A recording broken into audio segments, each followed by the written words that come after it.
That tasted really good. I wish I could figure out how to make that kind of truffle-flavored butter sauce and then just put it on everything I eat, including nachos. Would that work?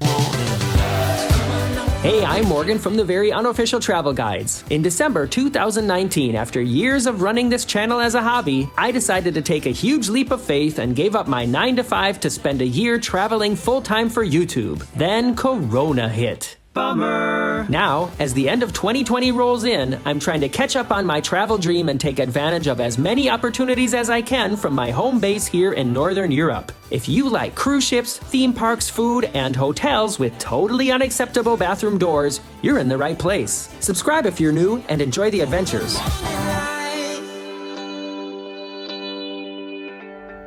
Good morning. It is my first morning on board the ship, and I bet a lot of you are wondering what happened with this cabin. Well, I'm glad to tell you that I am now in a normal standard balcony cabin. Real full-size bed that I slept in last night. I guess I could have thrown the blanket over it better. And here's a normal couch. And, you know, when I'm standing here looking at this, like, if you cut off the room where the couch ends, that was my last cabin. Like, that's how big it was. All this space where the normal bed was missing. But one thing I can tell you about that cabin in comparison to this cabin is that cabin had a bigger balcony. So there is that. And this is the city of Palermo. And I'm gonna go outside and show you, but it's loud. I can't tell you when the last time was that I was here. It's probably about 2 years ago. And I don't feel like they've really made a lot of progress on the construction of this building since then. But this is the port. And you can see there are people disembarking the cruise. Like these people, it's their last day today. And other people are leaving the ship here as part of an official MSC excursion. So those are the only two ways you can leave the ship. And check this out, I had breakfast delivered to the cabin. You fill out your order and you hang it on your door at night and pick a time, and then it shows up in the morning, and here it is. Let's see what we got here. I ordered some toast and some croissants, so there's a toast. That's hopefully the croissants in there, all smushed, okay. Got some butter and jam, and then that's probably coffee, or well, I ordered decaf and cocoa, and then I asked for almond milk. I had to write it on there, and they brought me soy milk, so that's fine. And you know, just a nice little breakfast here. So I'm gonna set it up over here, and let's have a little breakfast snack together. We saw it little by little.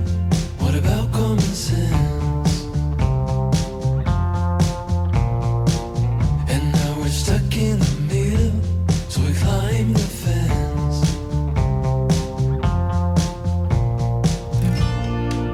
It's like the world turned its back on us, and now we can't tell if it's heaven or hell. It's like knowing all the answers. Oh, you're sorry, but you never can tell. All the lovers, we were diving for 2D different colors that we had to put to sleep. All the lovers, hope that we could break the spell. We went down the wishing well.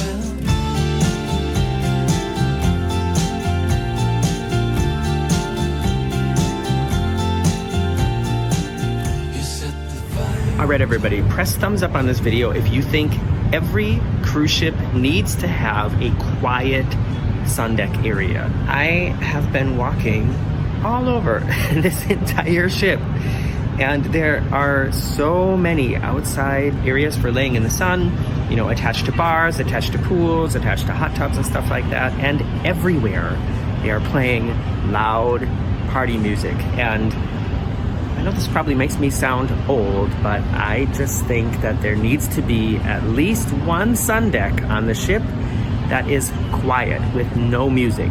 I mean, look where I am right now. This is the only place I could find that's quiet outside.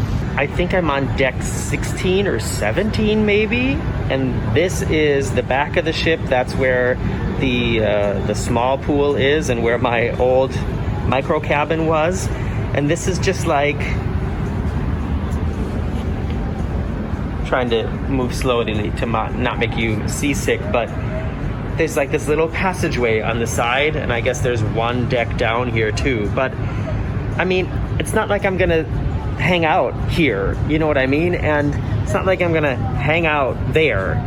I want some place where I can go and lay in the sun and maybe be served a drink and read my book or listen to a podcast or something and not have music playing in the background. And actually, it's getting kind of close to lunchtime, to tell you the truth. So well, what time is it? It's 20 past 11. So I might go back down to the cabin and do a little bit of work, and it's time for lunch. Hope that we could break the spell. All the lovers, we went down the wishing well. Look, you guys, these are the breakfast order forms, obviously. So, like I said, today there's these are the things that you can choose from. And for instance, I wrote here, I checked that, and then I wrote, I actually wrote almond milk, ? And then they brought me soy milk, but that's, cool that they did that. And it just says, hang it on your door before 2 a.m. and then you pick your time here. And like I said, and then when you pick a time, that's when you got to be here, no matter if you want to sleep longer or if you got up earlier. And I did so much walking yesterday, and I've been walking around quite a bit today too. And doesn't it feel good sometimes to just take off your shoes? Oh my gosh. It's like, it's what I imagine it's like when you take off a tight bra off your breasticles at the end of a day. Excuse me for using the word breasticles, but if you don't find that that's funny, you might not be in the right place. Or nowadays, it's kind of like, I don't know, taking off a mask too when you've had your mask on for a long time. Oh, it just feels so good to have bare feet and walk around. Here's the daily planner for today. And let's see what's going on. Like I said, now it's almost 20 to 12. So they were just doing trivia up on the pool deck. The ability game. I don't know what it is, not interested. There's a hair and makeup workshop in the spa and Color Me Confident in the spa, which are basically ways to get more people to go up there to try to suggestively sell them something new. I'm not going to read through all of this, but I know from glancing at it last night that there's shows I want to see tonight. So I just wanted to look here because like on the Mind Shift, at the moment, you have to have a reservation so they know exactly how many people are coming.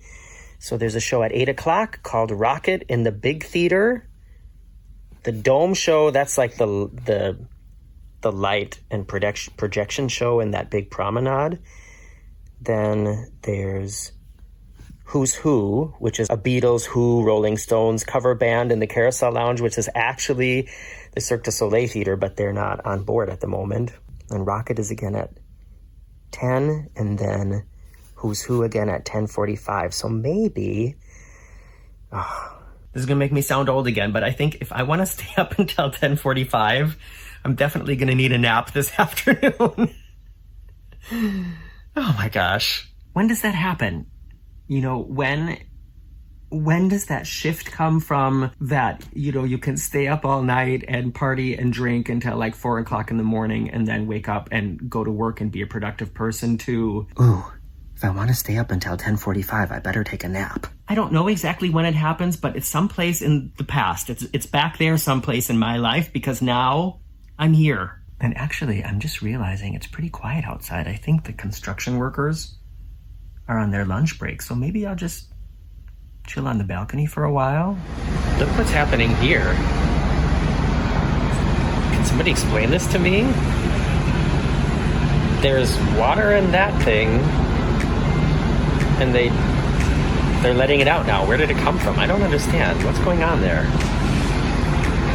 Is that maybe for, I don't know, to put out a fire or something?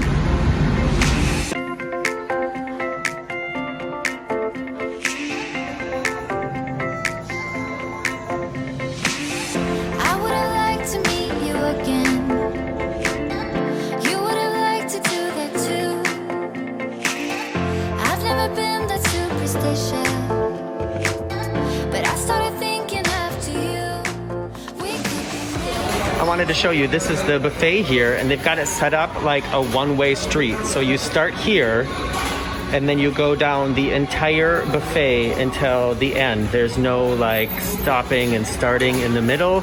That doesn't mean that people don't do it anyways. And I still try to walk down the whole thing once to sort of get an idea of what it is I want before I get in the line, because otherwise, you know, you fill up your plate with something and then further down you're like, no, I want some of that instead.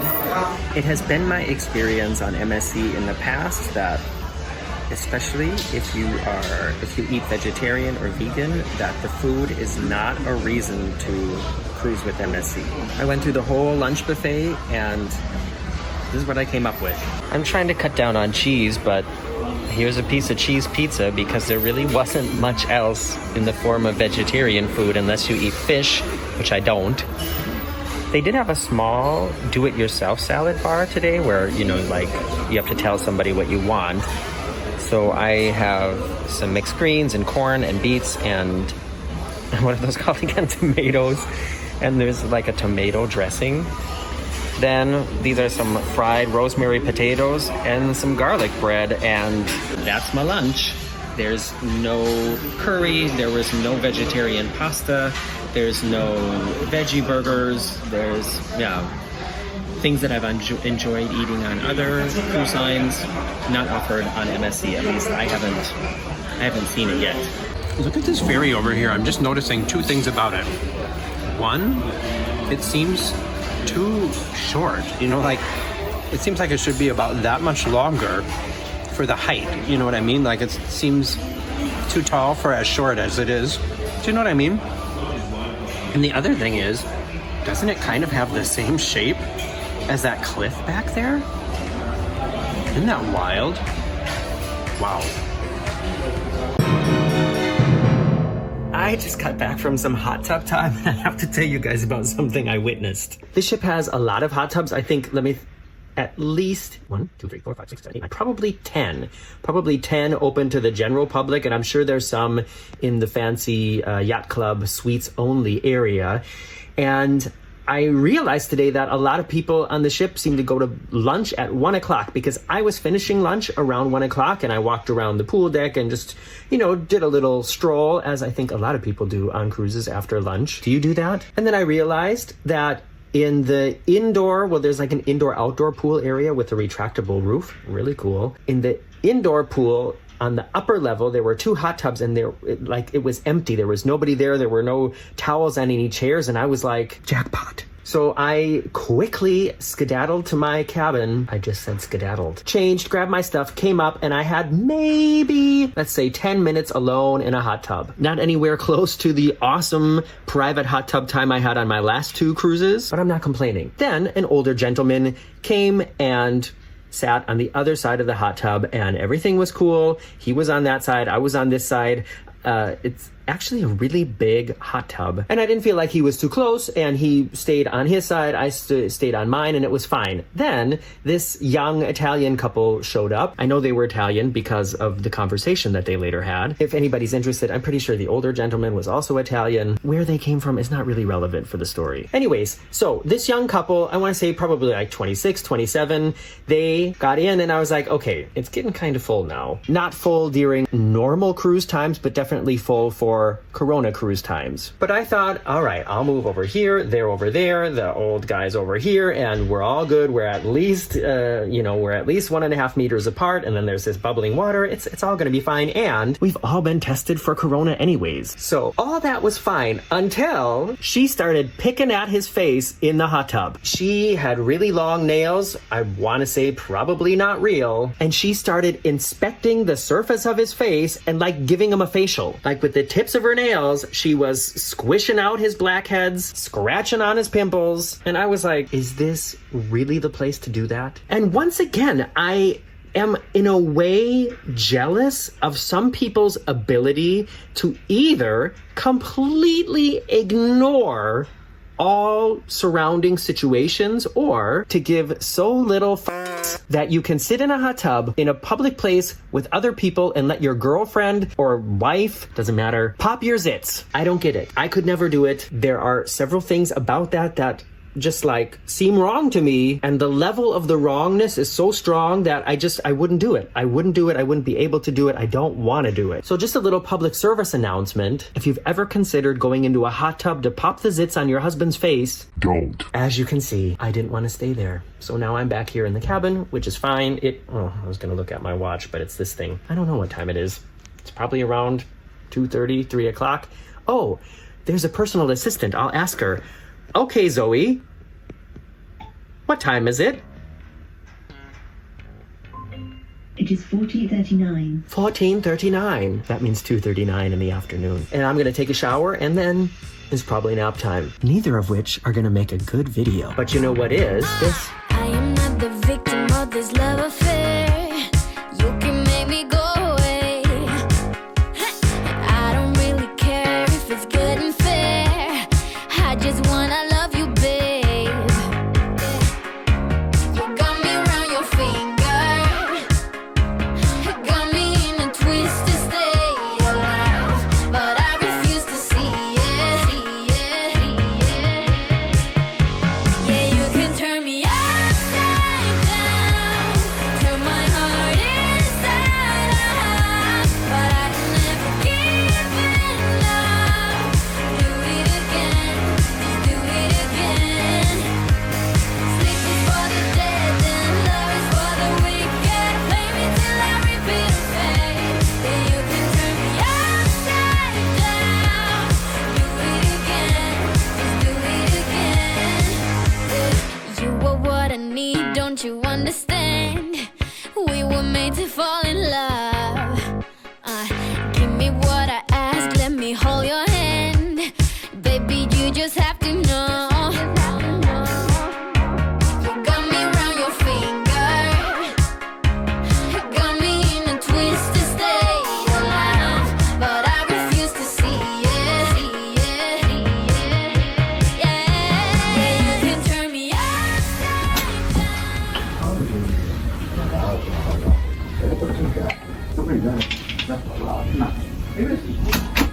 I'm back here in the cabin again, and as always, at this time of night, it's just dark. I don't think I've ever been in a cruise cabin where there's like optimal lighting conditions for filming YouTube videos. And like I said, I know that some YouTubers bring their own lights and set everything up, but that would really feel like work to me. And I feel like if I were to start doing that, then that would also, you know what I mean? Like transport to you, and it would feel like less fun.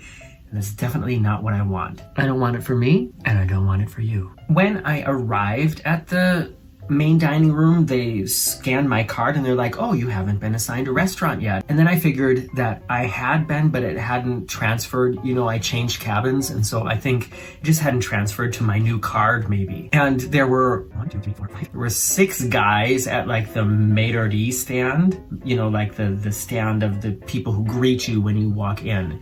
2 of them were staring at a you know, like a computer screen.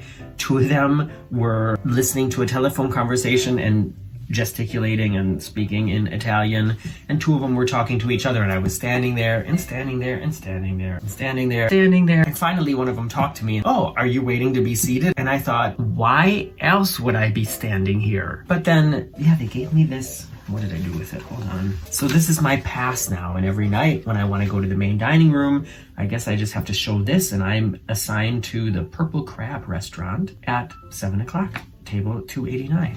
There you go. And the first 10 minutes, or maybe the first 5 minutes, were very much like what I don't like about the main dining room. That 4 different people came to ask, do you want bread? Do you want water? Do you want something to drink? Can I make some suggestions? Do you have any dietary restrictions? And those are all the things that I just really like to avoid when I go to the buffet. But the people were super friendly, and I know a lot of you have been asking me on Facebook, and the first language that they always speak in is Italian, but then most of them, well, many of them are not Italian. Many of them are from the same countries that, you know, you usually experience on cruise ships. At the maitre d' stand tonight, I think probably 4 of the 6 were Italian. So I guess at certain key positions, MSC likes to have Italian speaking staff, which makes total sense. We are cruising in Italy to only Italian ports. If I was managing this, I would also try to get as many Italian-speaking staff on board as possible when the MSC ships start cruising in Florida again, which hopefully will be very soon for a lot of you. I'm sure they will have more English-speaking staff on board. As always, in the main dining room, somebody came around with a tray full of bread, and I got some bread, and they offered me more bread. And for my starter, I took the aubergine, scamozza, and crumbled feta cheese Napoleon. So aubergine is eggplant, for those of you who don't know. Scamozza is then the style that it was cooked. And I have to tell you, it was pretty darn good. It was very cheesy. I don't know if you can tell from the recordings, but there was a big layer of mozzarella cheese in the middle. And so, you know, with garlicky tomato sauce and a big blob of mozzarella cheese, of course, anything's gonna taste fantastic, but it was pretty good. I don't eat eggplant very often because sometimes it kind of bothers my mouth, but it tasted good. Then, because I wanted to show you as much as possible without maybe having to go to the main dining room again, I ordered 2 main courses, the tortelli with asparagus tips and mascarpone and truffle flavored butter and toasted hazelnuts, and the spinach, quinoa, and potato burger with mesclun greens and avocado dressing. Let's start with the quinoa and potato burger with spinach. It was fine. It did not look fantastic. I think they could have done a little bit more for the presentation, you know, like put a cherry tomato on top of it or something like that. It was a very green plate. Well, and I also thought it looked very dry. However, it wasn't so bad. And it did taste, when I was eating it, I was like, okay, well, this tastes very healthy, but it didn't taste bad. It had flavor and the texture was okay. I just wish maybe it came with some kind of dipping sauce or dressing or something like that. That was the only thing I was missing about that. Then this tortelli or tortellini, that was fantastic. That tasted really good. I wish I could figure out how to make that kind of truffle flavored butter sauce and then just put it on everything I eat, including nachos. Would that work? It was excellent. And you know, you're seeing from these recordings, these are very small portions, but I appreciate that. And you know, normally you wouldn't order 2 main courses. I did it not only because I wanted to show as much as I could, but also because I really didn't have a big lunch. You saw what I had. Then for dessert, I had the limoncello cake. It says limoncello sponge cake with wild berry coulis or coulis. Somebody please tell me, is it with the S or not? And when it arrived, my first impression was, okay, well, you know, this is a nice piece of cake here on a plate. It's served very well. But when I look closer, the top was like a meringue. You know, it was like somebody, how do you call it? You know, they like burnt it with a torch, and there were tiny, delicate little toasted bits of lemon peel on top. So excellently prepared, and it tasted very light, very good. I probably could have had another piece. That's one thing, sometimes desserts are so rich and it tastes good, but you think, okay, after that, I'm not eating anything until next January. And this wasn't like that. It tasted like a dessert. It was nice, but it was also light and delicate and pretty darn good. Now, that doesn't mean that I'm gonna go back to the main dining room every night, but from this experience, I'm gonna definitely ask for the menu again and see what it's like. Now comes the time in the video where I don't know if you're gonna see anything else tonight or not. And I probably won't end up filming anything. So if I do film it, you're gonna see it now.